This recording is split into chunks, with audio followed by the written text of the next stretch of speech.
nous dire un petit mot sur, pour elle, l'importance que ça a que les femmes se mêlent de politique, que les femmes soient élues et dans leur manière de pratiquer de la politique, comment changent-elles les choses?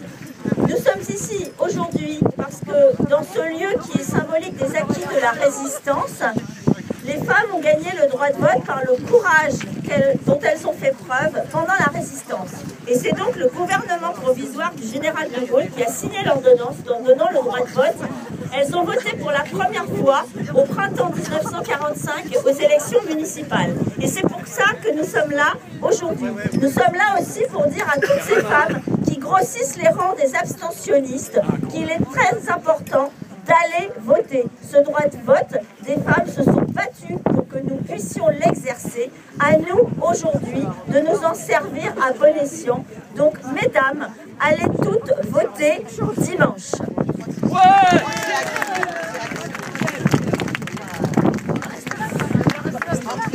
Alors, bonsoir à tous et à tous.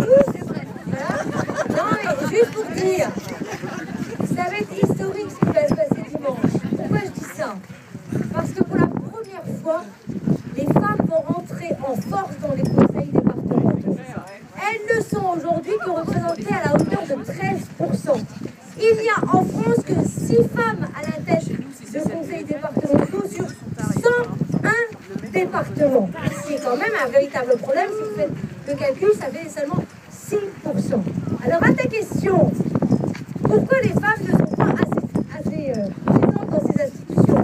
Non pas parce qu'elles ne sont pas compétentes, comme les hommes voudraient bien nous dire, non pas parce qu'elles n'ont pas envie, bien au contraire, mais parce que la classe politique, notamment masculine, ne veut pas leur faire de place. La cuisine. Alors les hommes préfèrent cumuler les mandats. Et par exemple, nous sommes sérieux, nous savons que le non-cumul des mandats est un outil incroyable pour faire souffler la démocratie et avoir plus de femmes, notamment dans les institutions. Ça, c'est la première chose. La deuxième chose qui est importante aussi, c'est qu'on fait la réelle politique autrement. C'est pas méchant de dire ça à ces messieurs. Mais, comme je le dis réellement, c'est quand on arrive dans les institutions, on est investi d'une mission.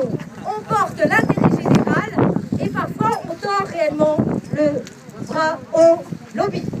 On sait de quoi on parle dans ces institutions, donc on porte l'intérêt général et pas l'intérêt privé.